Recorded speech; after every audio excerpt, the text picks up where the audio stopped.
খেজুর গড়া কিন্তু পাইকা যাইতেছে, এই যে দেখতে পাচ্ছেন, এই যে পাইকা যাইতেছে। তো একটা খেজুর পারি, বিসমিল্লাহির রহমানির রহিম। মাশাআল্লাহ, অনেক এখনই অনেক মিষ্টি।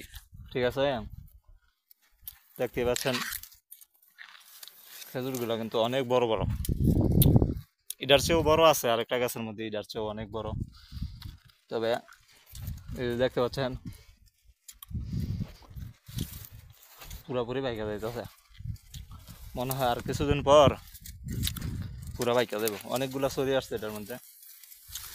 তবে গাছগুলা এখানে নতুন হিসাবে ভালো খেজুর আসছে। ঠিক আছে, এই গাছগুলা যখন একটু পুরান হইব তখন মাশাআল্লাহ যেভাবে খেজুর ধরে, ঠিক আছে, সৌদি আরবের মধ্যে আমি অন্যান্য মাজরার মধ্যে দেখছি,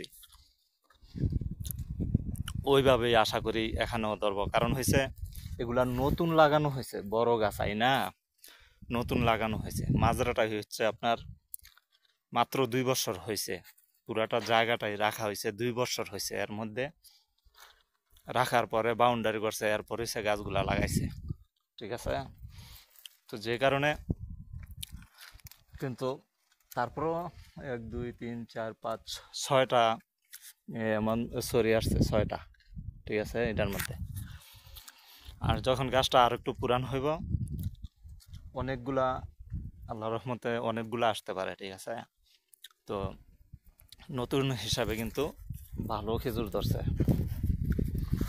আর বিশেষ করে এখানে এই দেশের মধ্যে বেশিরভাগই বড় বড় খেজুর গাছ লাগানো হয়, যে আসার পরেই যেন খেজুর ধরে এমন সিস্টেমে খেজুর গাছ লাগানো হয়। তো এই মাজারের মধ্যেও কিন্তু অনেকগুলা বড় বড় খেজুর গাছ লাগানো হয়েছে, ছোট ছোট অনেকগুলা লাগানো হয়েছে, প্রায় মনে হয় 40-50টা ছোট গাছ লাগানো হয়েছে। তারপর হচ্ছে বড় গাছ, তো এমন বড় বড় তো গাছ আছে।